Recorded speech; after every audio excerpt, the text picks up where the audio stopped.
हम पटना के गर्दनी बाग प्रदर्शन स्थल पर मौजूद हैं और 10वां दिन खत्म हो चुका है। अब 12:15 बज रहा है, 11वां दिन लग गया है प्रोटेस्ट का। अभी भी छात्र यहाँ पे मौजूद हैं, रात का समय है। ये हमें विकास मिले हैं क्योंकि कई बार ये सवाल उठ रहा है कि छात्रों के पास सबूत नहीं है।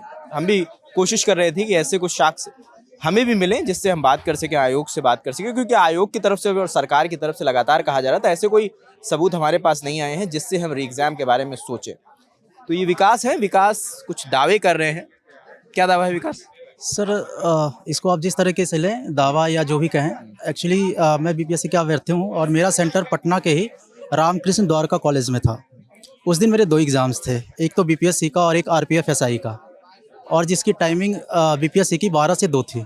तो मैं जब सेंटर से निकला 2 बजे, जब एग्ज़ाम ख़त्म हुआ, तो जो एग्ज़ाम के दौरान जो विसंगतियाँ हुई उसके बारे में मैं अभी नहीं बता रहा हूँ।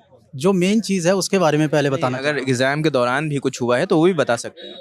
एग्ज़ाम के दौरान ये हुआ कि जिस तरीके से एंट्री दिया जा रहा था, जो प्रोटोकॉल होना चाहिए, जैसा इन्होंने बोला कि हम चेकिंग करेंगे बायोमेट्रिक्स वगैरह, वो स्टार्टिंग में कुछ नहीं किया गया।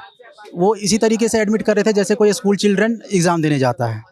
और जब एग्ज़ाम शुरू हुआ, उस तरह का जो डायमेंशन जिस रूम का था, पता नहीं किस तरह का क्राइटेरिया आयोग फॉलो करते हैं सेंटर को चूज़ करते समय, वो सफिशिएंट नहीं था। मैंने आज तक उतने छोटे कमरे में एग्ज़ाम नहीं दिया है, वो भी डबल सीटिंग का बेंच, और 3 रो में बना रखे थे। बच्चे आसपास में बहुत पूछ रहे थे, बहुत शोर हो रहा था, डिस्टरबेंस हो रही थी। एक कैंडिडेट थी जो हैदराबाद से आई थी, वो यूपीएससी कैंडिडेट थी। उन्होंने वहाँ पे आपत्ति जताई, और जो हमारे रूम के जो इन्विजिलेटर थे वो कंटिन्यूसली रूम में रह नहीं रहे थे। और दूसरी चीज़ क्या हो रही थी कि वो बार बार इधर उधर हो रहे थे। तो जो लड़कियों ने जब हल्ला किया तो उन्होंने बोला, बात मत कीजिए, आपसे आंसर सीट छीन लेंगे, मतलब ओएमआर सीट छीन लेंगे। तो वो जैसे तैसे हमने एग्ज़ाम ख़त्म किया और कोई वहाँ पर डिक्लेरेशन साइन नहीं करवाया गया। वो अगर आयोग के पास अगर मैकेनिज़्म है, वो सीसीटीवी को ऑडिट कीजिए। मैं पूरे स्टेट की बात नहीं कर रहा हूँ, बस आप पटना के सीसीटीवी जो भी सेंटर्स हैं उसके सीसीटीवी को ऑडिट कीजिए। आपके पास मैकेनिज़्म है, मुझे विश्वास है कि आप कर सकते हैं। आपको दूध का दूध, पानी का पानी हो जाएगा। दूसरी बात, जब एग्ज़ाम ख़त्म हुआ, जब हम लोग सेंटर से निकले 2 बजे, टाइमली एग्ज़ाम ले लिया गया। दिया भी टाइमली गया था। 12:05, मतलब आंसर ओएमआर सीट का जो टाइमिंग होता है जनरली इससे पहले के एग्जाम्स में 15 मिनट पहले दिया जाता था, लेकिन उन्होंने नेक टू नेक टाइम पे दिया। रीज़न बीइंग कि जो ओएमआर सीट था वो क्वेश्चन बुकलेट के अंदर ही था, सील के अंदर। तो वहाँ पे हमें ओएमआर सीट भरने के लिए अलग से टाइमिंग नहीं दिया गया। उसके बाद जब एग्ज़ाम ख़त्म हुआ और जब हम नीचे आए, सभी बच्चे निकल गए, क्योंकि मुझे दूसरे सेंटर्स के लिए जाना था और उसकी रिपोर्टिंग टाइम 4 बजे की थी। तो मैंने बैग कलेक्ट किया और रैपिडो वगैरह बुक करने के मैं कवायद में पड़ गया। और जब मैं बुक कर चुका था, ये अराउंड 2:19 हो चुके थे, तो मुझे लगा कि थोड़ा फ्रेश हो जाना चाहिए क्योंकि सेंटर पे फिर टाइम नहीं मिलेगा। तो मैं अंदर चला गया और बैग वैसे ही मैं कैरी कर रहा था, मैं वैसे ही अंदर चला गया। तो मैंने देखा कि राइट साइड में रूम था, वो रूम नंबर याद नहीं है मुझे, वहाँ पे कुछ लोग थे। तो मैंने प्रिज्यूम कर लिया कि ये स्टाफ्स होंगे जो एमआरसी कलेक्ट करके हैंड ओवर करेंगे ऑफिस में। मैंने ध्यान नहीं दिया। मैं जब वॉशरूम से निकल के आया तब मुझे पीछे वाले गेट से दिखा कि सॉल्व कर रहे थे। डर तो बहुत लगा, लेकिन मैंने हिम्मत करके वो वीडियो बना लिया। और वो वीडियो मैंने, चूँकि अध्यक्ष महोदय शुरू से हम बच्चों को बहुत बहुत संज्ञा दे चुके हैं, इस चीज़ पे हम नहीं जाते, उपद्रवी हैं, नॉन सीरियस हैं। पता नहीं सर, मैं उस चीज़ लोगों का तो नहीं पता, लेकिन मैं केंद्रीय विद्यालय का स्टूडेंट हूँ, फादर मेरे फौजी हैं, नेशनल लेवल का प्लेयर हूँ, डीयू का स्टूडेंट हूँ, डीयू से ग्रेजुएट हूँ। तो पता नहीं मैं कितना उपद्रवी हूँ। और इस चीज़ को मैंने तमाम चीज़ों को ध्यान में रखते हुए आज पहली बार मैं मीडिया में बोल रहा हूँ, जब मैं एसडीएम सर को ये वीडियो दिखा चुका हूँ। इससे पहले किसी के पास ये वीडियो नहीं होगा। तो उन्होंने क्या बोला? उन्होंने बोला कि ये आपने पहले क्यों नहीं दिखाया। एसडीपीओ मैडम ने भी यही बोला, क्योंकि मैं शाम में भी उनसे मिलने की कोशिश की थी, जो उन्होंने बयान दिया था थोड़ा मुझसे। आपने उनसे कहा नहीं कि पहले आपसे मिलने का मौका ही नहीं मिला? हाँ, उन्होंने पूछा, मैंने बोला मैम मैं कभी कोशिश आप लोगों ने नहीं की, हम तो लोग तो यहाँ 10 दिन से बैठे हुए हैं। तो उन्होंने बोला कि आप आते हैं? मतलब मैं डेली शाम में आता हूँ, डेली सुबह में आता हूँ, शाम में हताश होकर चला जाता हूँ, क्योंकि मैं जो चीज़ें देख पा रहा हूँ हर किसी का, आपका अब आप वर्दी में हैं और हम बिना वर्दी के हैं। एस्पिरेंट इंटेलेक्ट लेवल शायद थोड़ा सा अप डाउन होगा, लेकिन बहुत ज़्यादा डिफरेंस नहीं है हम दोनों में। तो जब मैं आर्थिक अपराध इकाई को सेम डे मैंने वीडियो भेजा था, मैंने बात भी किया, उनको मैंने बोला कि अगर लिखित में चाहिए मैं पटना आकर इसको लिखित कर दे सकता हूँ, क्योंकि ये वीडियो मैंने बनाया है, मुझे किसी ने फॉरवर्ड नहीं किया, ना मैंने किसी को किया है। तो इसकी जो भी रिस्पॉन्सिबिलिटी है वो मेरे पे है और मैं ये लूँगा। तो उन्होंने बोला नहीं, मेरे पास वीडियो आ रहे हैं, बहुत सारी शिकायतें मिल रही इस पर्टिकुलर एग्जाम। कहा ईओयू जिस भी पदाधिकारी बात कर रहे थे, तो तो उनसे फिर मैंने सुबह में बात की, क्योंकि बेचैनी थी। ऑब्वियस ही है बात है कि जितनी चीज़ें मीडिया में सडनली आने लगा बापू परीक्षा परिसर का, तो मैं तो हताश हो चुका था वहाँ पे कि अब यहाँ पे कुछ नहीं किया जा सकता, क्योंकि ये चीज़ें मैं पिछले 67वीं में 66वीं में देख चुका हूँ ये चीज़ें। तो फिर मैंने सुबह में बात की, एक बार दो बार नहीं, 3 4 5 बार, पता नहीं मैंने कितने बार कॉल कर दिया। उन्होंने बोला आप पैनिक मत होइए, हम इस पे समाधान लाएंगे, आप लोगों के पक्ष में होगा।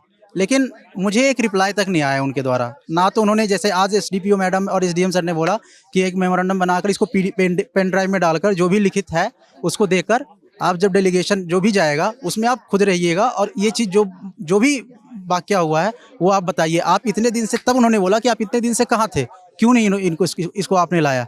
मतलब मैम वहाँ से तो सीधा यही होता है कि बिना जांच पर किए एफआईआर कर देंगे या ये कर देंगे। तो ऑब्वियस है कि हमारे भी पेरेंट्स हैं, डर हमें भी लगता है। हाँ, लेकिन जो चीज़ें हो रही है शुरू से, ये इतना कंट्रोवर्शियल एग्जाम हो चुका है सर। थोड़ा सा मैं इस चीज़ से डाइवर्ट हो रहा हूँ। पहले अध्यक्ष महोदय जो भी हैं उन्होंने, मैं कोई और संज्ञा नहीं दे सकता, यहाँ पे बहुत लोग जो भी होता है सबका अपना इमोशन लेवल है, लेकिन सर ने बाकायदा मीडिया में आकर ये बोला था कि हम यूपीएससी पैटर्न लेंगे, सुपरफिशियली पढ़ने से कुछ नहीं होगा।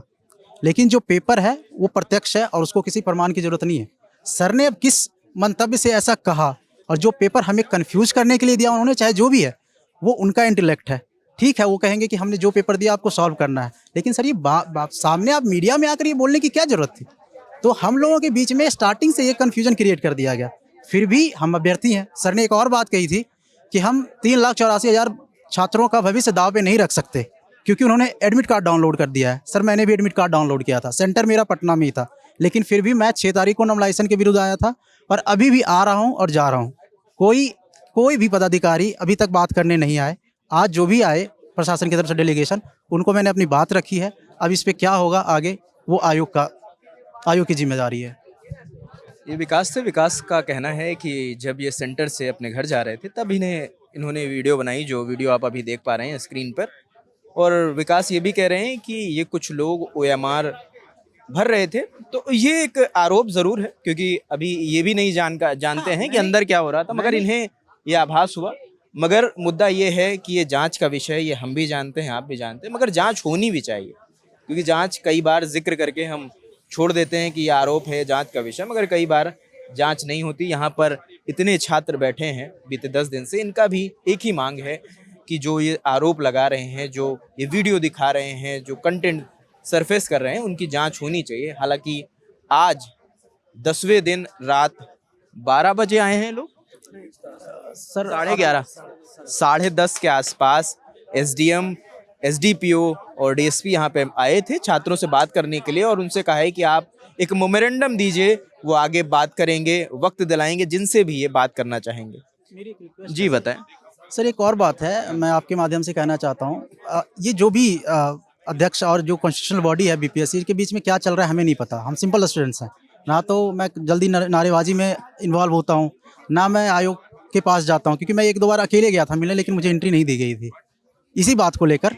लेकिन और इससे पहले भी नॉर्मलाइजेशन के मुद्दे को लेकर, क्योंकि मेरे एग्जाम्स क्लैश कर रहे थे, मैं कंटिन्यू कॉल कर रहा था 40 टाइम्स 50 टाइम्स, तब जाकर कॉल रिसीव होता था, फिर भी वो कोई सीधा रिप्लाई नहीं देते थे।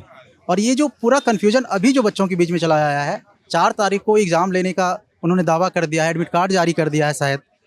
लेकिन यहाँ पे एक चीज़ है सर कि ये एग्ज़ाम कॉम्प्रोमाइज हो चुका है, और प्लीज़ इस पे ध्यान दीजिए। पटना के और भी सेंटर्स पे मेरे जो फ्रेंड्स दिल्ली से आए थे एग्ज़ाम देने के लिए, बहुत परेशान होकर गए हैं। उनकी आवाज़ में जो कंपन है उसको मैं महसूस कर पाता हूँ, और मैं अनहोनी से डरता हूँ, क्योंकि उनके साथ मैंने एक अच्छा खासा टाइम बिताया है। उनके पास प्रूफ नहीं है सर, वो तो मेरी किस्मत थी कि मैं फ़ोन लेकर अंदर चला गया था।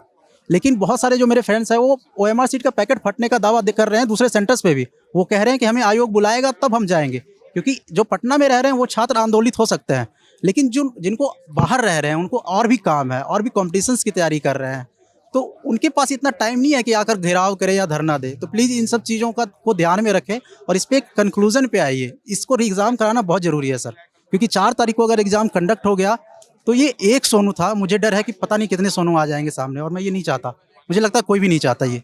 इस प्रोटेस्ट से जुड़ा जो भी अपडेट होगा, 11वां दिन शुरू हो गया, वो आपको हम बताते रहेंगे। कैमरे के पीछे राशिद हैं, मेरा नाम रजत है। देखते रहिए द ललन टॉप। शुक्रिया।